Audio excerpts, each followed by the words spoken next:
una institución y que hay que administrarlo, hay que objetivarlo, hay que acumularlo, hay que cuidarlo, hay que incrementarlo. Bueno, son todas cualidades que tienen una cultura, repito, una cultura institucional, así como los individuos tienen cultura. Pero no nos olvidemos que estas distinciones que estamos haciendo son distinciones analíticas, no son distinciones que están en la realidad. Ambas cosas van juntas. Entonces, cambian los sujetos y cambian las instituciones también. Esto es muy interesante. Se puede hacer, a veces cambia la institución, cambia el reglamento, por ejemplo. Cambia los reglamentos, cambia el programa, es un cambio institucional eso. Y los individuos muchas veces no siguen esos cambios o no se adaptan a los nuevos contextos institucionales. Por ejemplo, se incorpora una nueva tecnología, se importan, no sé, pizarrones electrónicos. Bueno, las instituciones cambian a un ritmo distinto a los sujetos o a los agentes. Puede haber sujetos conservadores en instituciones que se modernizan, entonces uno tiene que adaptarse a los nuevos contextos institucionales. O a veces hay individuos que vienen con una, ¿cómo diría yo?, contemporáneos, actualizados en pedagogía y llegan a instituciones antiguas y se sienten mal. Pueden cambiar los sujetos y las instituciones no acompañan, o pueden cambiar las instituciones y los sujetos no acompañan esos cambios de las instituciones, entonces se producen situaciones conflictivas. Bueno, la cuestión docente, ¿cuál es? Yo, bueno, no es el momento, reenfoqué, entre que llegué al hotel que me enteré que había 20 minutos. Pero yo comenzaba con esta cosa como para hablar de la condición docente, pero es un indicador un poco, ¿cómo diría?, efectista, es un indicador efectista de una serie de investigaciones que hicimos incluso acá en Uruguay. Comenzamos en el año 2000, cuando Juan Carlos estaba de director del IPE. Yo coordiné un programa de investigación que fue una especie de sociología de los maestros, una sociología muy descriptiva de los docentes argentinos, a través de una muestra nacional que se hizo, el primer estudio muestral nacional con 2.500 docentes argentinos, que después el mismo cuestionario se aplicó acá con la NEP en Uruguay, en el 2002 creo que fue. Después lo hicimos en Perú, en Brasil y en México. Y recuerdo que una de las preguntas que le hacíamos eran a los docentes, queríamos conocer cuáles eran sus expectativas futuras de desarrollo personal en el futuro. Le hacíamos una pregunta a usted, ¿cuáles son sus aspiraciones laborales en los próximos años? Y le ofrecimos una serie de alternativas, entre las cuales estaba ser director, ser supervisor, seguir trabajando donde está trabajando, seguir trabajando como maestro, pero en otra institución, ¿no? Ahí le sugeríamos cambiar de institución, trabajar como, no sé, ser especialista en educación, en planificación, dedicarse a una actividad que no tiene nada que ver con la educación, jubilarse, en fin, un montón de alternativas. Entonces recuerdo que a mí me sorprendió el primer dato que fue el de la Argentina. 45% de los docentes, solo 45%, así tituló el diario La Nación en Argentina, en la primera página cuando difundimos los resultados de la investigación, dice solo 45% de los docentes argentinos quieren seguir siendo docentes. El resto que quería hacer, el resto quería estar la mayoría de ellos dentro del sistema escolar, pero quería ser director, supervisor, secretario, miembro de la UNESCO, no sé, investigador educativo, cualquier cosa menos seguir en el aula, digamos, ese era el asunto. En Uruguay 60%, fíjense qué interesante, era el más alto de los países. Después me acuerdo que estaba México, México sí, en México solo 35%, a mí me sorprendió lo de México porque tienen carrera, tienen un nivel salarial, no sé, no Flavia conocer. Yo tenía, digamos, unos prejuicios que uno tiene, yo vivía allá, voy seguido, pensé que en México, bueno, la condición era un poquito más favorable, que era mayor el porcentaje, pero bueno, hay una especie, yo lo uso esto como un indicador de malestar.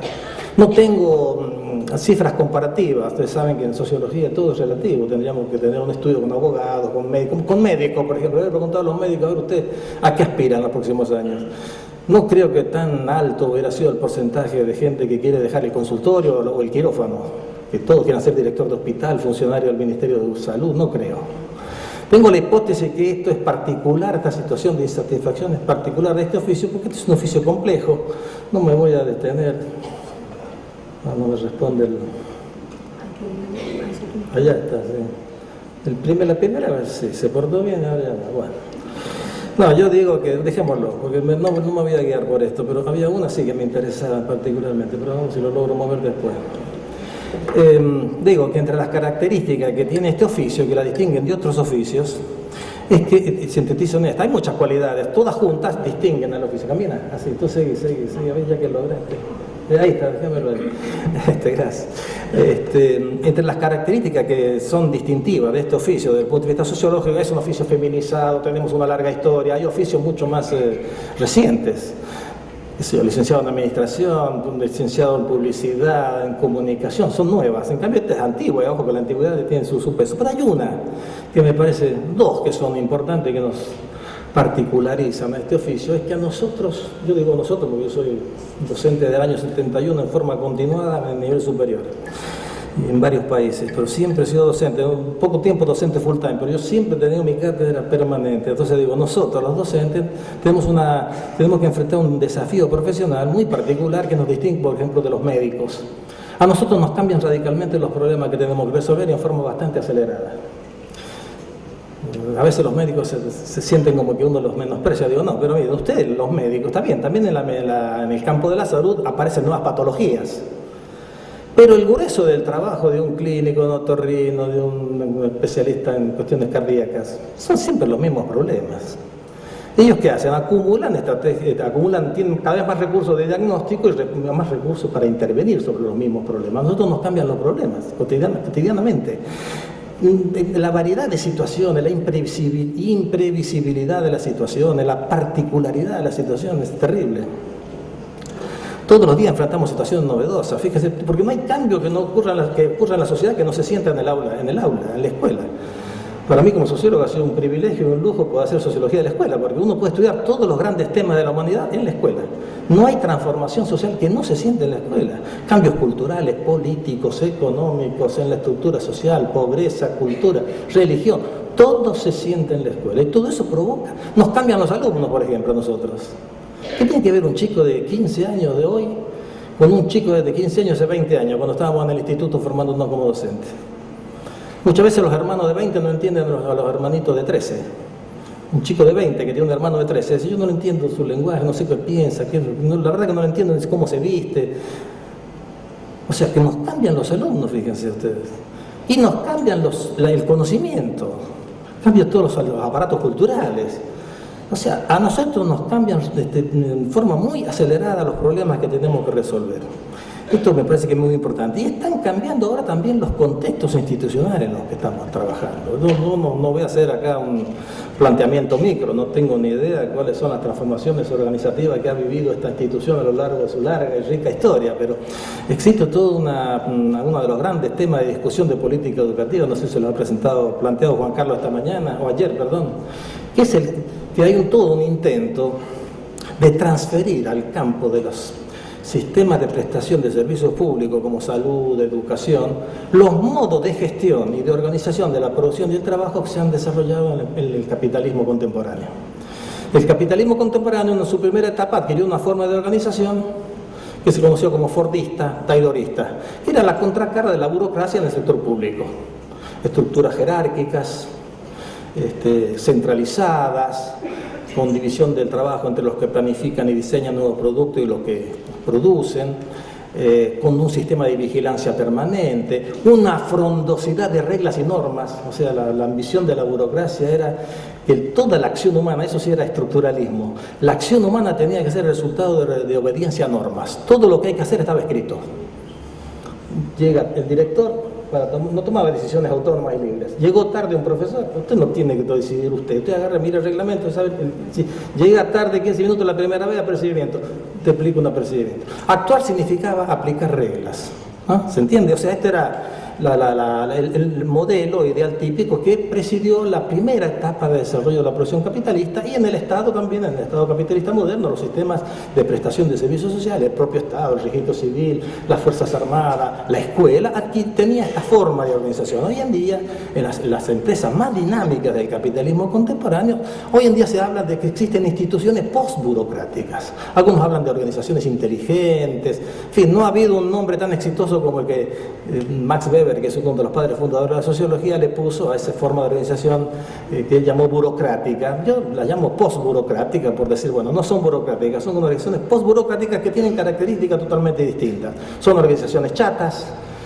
Por ejemplo, no existe la figura del el vicedirector, viceministro que todavía tenemos en las escuelas. Existe un director y existen proyectos. Hay coordinadores de proyectos, no existen puestos, no hay una carrera rígida, uno dice, bueno, acá tengo todos los puestos, y la trayectoria de un profesional consistía en ir ascendiendo una carrera, ascendiendo puestos que ya estaban establecidos en la institución. Ahora se trabaja por proyectos, cada equipo de agentes se le asigna los recursos, ese equipo decide elabora un proyecto, un plan, se compromete a obtener una serie de resultados, la organización le provee los recursos necesarios, le deja autonomía y libertad le dice, usted tiene que el año que viene mejorar el 10% el promedio de matemática que sacan sus alumnos. Organícese ustedes los profesores de matemáticas como quieran, yo no lo voy a vigilar todos los días, si vienen, no vienen. Ustedes decidan autónomamente, eso sí. No hay una supervisión, no hay nadie que esté con el aliento en la nuca detrás. Al final del año te evalúo, viene el tema de la evaluación. El mismo Estado se convierte no en un Estado educador, sino en un Estado evaluador. Entonces se habla de autonomía, creatividad, flexibilidad. Son todas estas palabras que están, digamos, en el que uno lo ve, la creatividad. En vez de obedecer reglas, ahora necesitamos gente que sea creativa, que sea capaz de definir problemas, de encontrar las soluciones. No es simplemente aplicar la regla. Y era fácil ser director con un reglamento que preveía todo. Uno tiene que conocer el reglamento, por eso era muy importante la cultura leguleya, jurídica, en un contexto donde la acción está determinada por una serie de normas. El conocer las normas es un requisito fundamental. Por eso los abogados fueron los primeros, tenían un montón de ventajas en el Estado, porque manejarse en el Estado supone cada decisión, cómo se compra, cómo se licita, cómo se nombra, todo está extremadamente regulado. Ahora en las organizaciones modernas del capitalismo moderno esto no existe más. Existe amplios espacios de autonomía, entonces el agente, el profesor en estas nuevas... Bueno, ¿qué es lo que quiero decir? Que existe una presión, no es un enemigo imaginario, digo, es una tendencia real a introducir estas nuevas características que aparecen, que están presentes en las empresas más dinámicas del capitalismo contemporáneo, incorporarlas a las organizaciones del sistema escolar, que todavía en gran parte siguen siendo burocracias. Yo suelo llamarle burocracias degradadas, porque no son burocracias, no se respetan las reglas. Por ejemplo, existen las reglas, pero si se aplicaran las organizaciones no funcionarían. Entonces hay una especie de suspensión de la aplicación de la regla. La regla ha quedado como una cáscara a la burocracia, como una cosa formal, pero que no determina realmente la acción de los agentes. Porque en muchas áreas públicas del Estado, aún incluso el sistema educativo, tuviéramos que respetar las reglas, sería un desastre el sistema escolar. Bueno, entonces burocracia degradada, este es el nuevo contexto en el que tiene que desarrollar el trabajo el maestro. Yo creo que quiero cerrar con solamente 2 ideas, me quedan 5 minutos, pero existe entre las cosas que se quiere transferir al sistema escolar, es pensar el trabajo del maestro bajo la lógica del productor de bienes materiales. En términos economicistas, en la producción capitalista, al trabajador, al productor, se le provee una serie de insumos, él maneja una serie de técnicas, tiene conocimiento para modificar esos insumos y elaborar un producto. La lógica insumo, proceso, producto. Esa lógica de insumo, proceso, producto se quiere aplicar al trabajo docente. Este es un gran debate ahora, porque la cuestión docente está en el centro de las agendas políticas educativas de muchos países de América Latina, desde México, pasando por Perú. Por ejemplo, la evaluación de los maestros, no sé si ha llegado acá. Ahora viene la evaluación de los maestros. En vez de la vieja supervisión, la evaluación que hacía el director, que eran las autoridades del propio sistema, que tenían como función justamente acompañar, evaluar, supervisar, ¿qué quiere decir? Mirar desde arriba. Esa es la raíz del concepto, era te miro desde arriba, yo tengo autoridad y te miro, te voy a observar si estás cumpliendo el reglamento o no estás cumpliendo el reglamento, estás cumpliendo tu función como dice el reglamento o no lo estás cumpliendo. Ahora se reemplaza por el tema de la evaluación, ¿no? Autonomía, pero yo te evalúo al final del año. ¿Qué es evalúo? Te evalúo tus conocimientos, te evalúo tu trabajo, evalúo el producto de lo que tú elaboras. Entonces ahí sí, incluso se está pensando evaluar al maestro en función de la calidad de su producto. ¿Y cuál es el producto del maestro? El aprendizaje de lengua, matemática o física de sus alumnos. Ese es el producto del maestro. Entonces, mientras más elevado es el promedio que sacan en lengua y matemática los chicos, ese indicador va a ser un indicador de la calidad del maestro, que puede tener incluso consecuencias salariales o de carrera, por ejemplo. Bueno, yo contra eso levanto la figura que me parece más adecuada a la realidad de las cosas, que es la no el maestro productor de bienes materiales, insumo, proceso, producto, sino la del artista ejecutante. La del artista ejecutante quiere decirle al artista que no elabora, no es del pintor.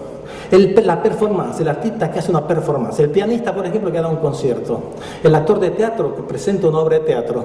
¿Cuál es el producto del tipo que hace un concierto? ¿Cuál es el producto? ¿Qué es lo que produjo? Lo suyo es una praxis, es una ejecución virtuosa. no tiene producto inmediato.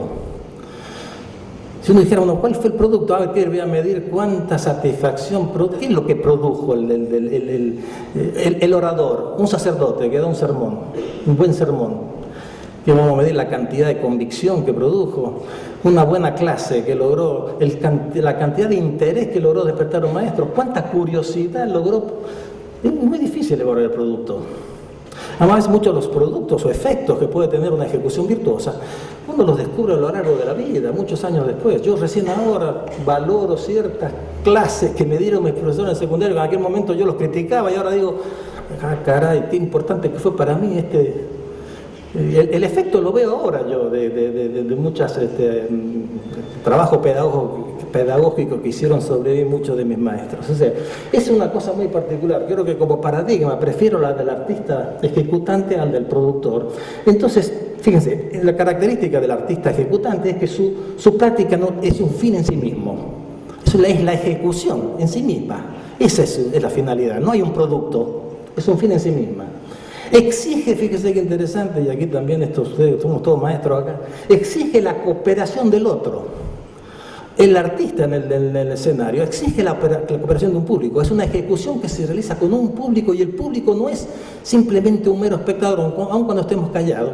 El público forma parte del espectáculo y tiene que cooperar con el espectáculo, aunque sea estando callado, atento, escuchando, aplaudiendo, silbando. Participa de la performance. El aprendizaje es un proceso de coproducción. Es tan o más importante lo que pone el alumno y su familia cuando son pequeños que lo que pone el maestro. O sea que es una ejecución virtuosa en este sentido, incluso en el que es una ejecución pública que exige la participación de un público. No hay una separación entre el prestador del servicio y el receptor del servicio.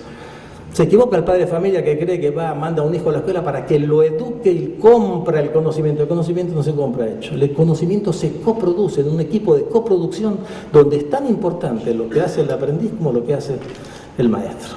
Por ejemplo, ustedes, yo les agradezco, con esto voy a terminar la exposición, les agradezco la cooperación, porque ustedes han cooperado en esta performance. Esto es como una performance. Ustedes estando atentos, escuchando, criticando, enojándose, simplemente manifestando atención, han cooperado con el desarrollo de esta ejecución. Entonces, esto no sucede en el caso de la producción de bienes materiales.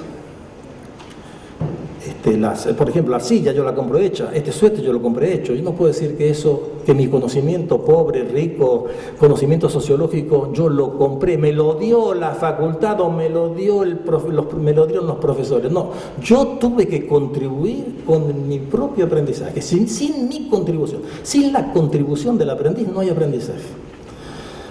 Yo quería seguir más adelante con esto, no voy a seguir, pero creo que uno de los grandes problemas que tenemos en las sociedades contemporáneas y que tenemos que enfrentar los docentes en las aulas, yo siempre me he preocupado son muchos los problemas que hay, pero hay dos. Uno, el problema de la construcción de la autoridad, de la cual no enuncio solamente, no avanzo más, tengo alguna filmina, me falta un minuto, pero el otro, segundo, es cómo hacer para lograr la cooperación del aprendiz para que haya aprendizaje. Para mí esto me parece que es un desafío fundamental, es una de las competencias que tiene que tener un buen maestro ejecutante, es cómo lograr la cooperación, o, dicho en otras palabras, cómo hacemos para generar interés por aprender, cómo hacemos para generar demanda de conocimientos. Si no hay ese interés, esa demanda y ojalá la pasión por ese contenido que yo quiero transmitir, no hay aprendizaje.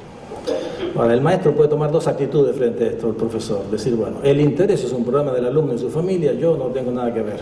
Yo le enseño al que le interesa, al que no me interesa matemáticas, se embromó. Al que no le interesa mi clase ahora, que se embrome. Yo no tengo ninguna responsabilidad. No, si yo soy un maestro democrático y creo realmente, y tengo ese compromiso, esa pasión por el aprendizaje, y creo que el conocimiento hoy en día es un derecho de estos chicos, que va a constituir una condición de su felicidad futura. Y yo tengo ese principio de solidaridad elemental, humano, por la construcción de una sociedad justa. Yo tengo que desarrollar, y estoy convencido que el cálculo, que la lectoescritura es un recurso estratégico fundamental para ser alguien en la vida. Mi primera responsabilidad como docente debe ser generar esa demanda de conocimiento, ese interés, esa motivación, etcétera, etcétera. Para eso está en la pedagogía. Y aquí me callo porque se me acabó el tiempo. Muchas gracias por la cooperación y por la atención.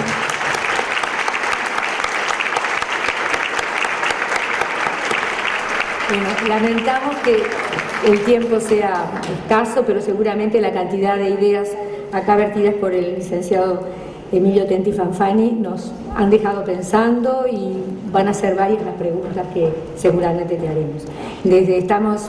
Yo quiero rescatar la cantidad de cosas que dijiste, algo que estamos desde ayer hablando de los cambios en la educación, y esto de que cambiar la educación es cambiar las cosas que se hacen en el aula. Creo que este es uno de los propósitos que tenemos nosotros acá como docentes. Bueno, vamos a dar entonces lugar a nuestra invitada última de esta mesa, que es la Magíster Flavia Teringi. La Magíster Flavia Teringi es licenciada en Ciencias de la Educación por la Universidad de Buenos Aires, magíster en Ciencias Sociales con orientación en Educación por la Facultad Latinoamericana de Ciencias Sociales, FLACSO. Profesora para enseñanza primaria, profesora de grado en las Universidades de Buenos Aires y General Sarmiento, docente de posgrado de las Universidades de Buenos Aires, Córdoba y Entre Ríos, ex subsecretaria de Educación de la Ciudad Autónoma de Buenos Aires. En el desempeño de ese cargo, impulsó políticas de reingreso al sistema escolar, de retención y de mejoramiento de los aprendizajes, orientadas a la población más vulnerable de la ciudad de Buenos Aires. Es autora de libros y artículos científicos y de divulgación sobre temas de aprendizaje, currículum y formación docente. Flavia. Bueno, buenas tardes. Gracias por la presentación y también, por supuesto, muchas gracias al Instituto por la invitación, que ha sido muy atenta y también muy paciente con mis posibilidades de dar respuesta. Les agradezco la espera, porque en el momento en que la invitación llegó yo estaba un poco complicada y después las cosas se han podido despejar y afortunadamente puedo estar aquí una vez más en este país, por otro lado, que visito seguido y cuya realidad educativa me interesa por diversas razones. Según he podido conversar con distintas autoridades de la institución respecto de cómo se vienen desarrollando las cosas entre ayer y la mañana de hoy, parece haber una suerte de balance compartido hasta aquí respecto de que países como el Uruguay o como Argentina, que hemos tenido un pasado educativo del que estamos muy orgullosos desde cierto punto de vista, y que también miramos con una visión crítica desde otros puntos de vista, nos encontramos hoy día con unos desafíos que se vienen conversando, que en esta misma mesa se han venido conversando y que ya no son reductibles a las fórmulas que podíamos tener o la respuesta que podíamos tener tiempo atrás. Y yo pienso que nos encontramos en un periodo muy interesante del sistema escolar, en el que no sabemos exactamente cuáles van a ser las formas que tome la escolarización en el futuro, pero que está claro que estamos en unos límites que en algún punto tenemos que lograr traspasar. Hay una idea con la que yo quería empezar, una idea que no es mía, es de un colega muy prestigioso de Portugal, António Noboa. Él dice: por una parte, los profesores son observados con desconfianza, acusados de ser profesionales mediocres y de tener una formación deficiente.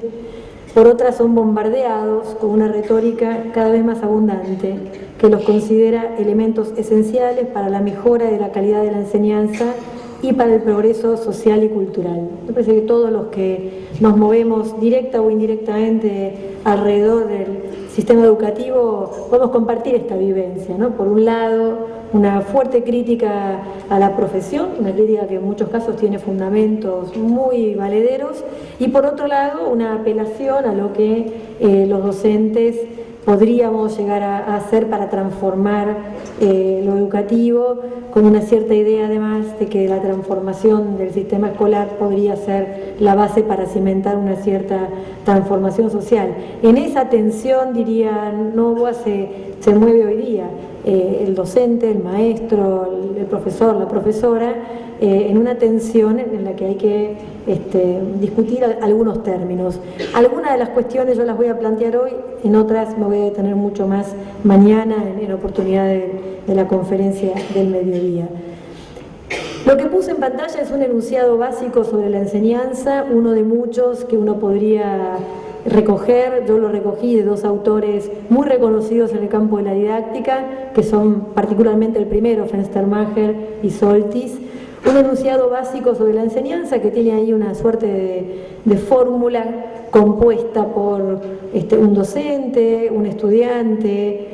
Una virtud que tiene esta fórmula respecto de antigua fórmula sobre la enseñanza es que es una fórmula que considera que es parte de lo que modula la enseñanza, tanto la cuestión del contenido como la cuestión de los propósitos que se siguen respecto del acto de enseñar. Y esta fórmula, con todo lo interesante que es, con todo lo rica que es respecto de fórmulas más antiguas, diádicas o triádicas, que enfatizan únicamente el docente, el estudiante y el contenido, sigue teniendo el problema que señalaron tanto Edith como Emilio, el problema de que la enseñanza está definida como si las condiciones institucionales no intervinieran modulando el acto de enseñar del mismo modo que intervienen los estudiantes o que intervienen los propósitos. Hoy en día estamos mucho más acostumbrados a pensar que la enseñanza no puede ser la misma, dada la variedad, la heterogeneidad y la especificidad de las poblaciones escolares, y por ahí, en cambio, hay menos trabajo sobre lo que significa o sobre cómo incide en el trabajo de enseñar la variabilidad de las condiciones institucionales. Entonces yo quisiera hacer un subrayado sobre estas condiciones institucionales, dado el tema de la mesa y dado que me han pedido un aporte que sea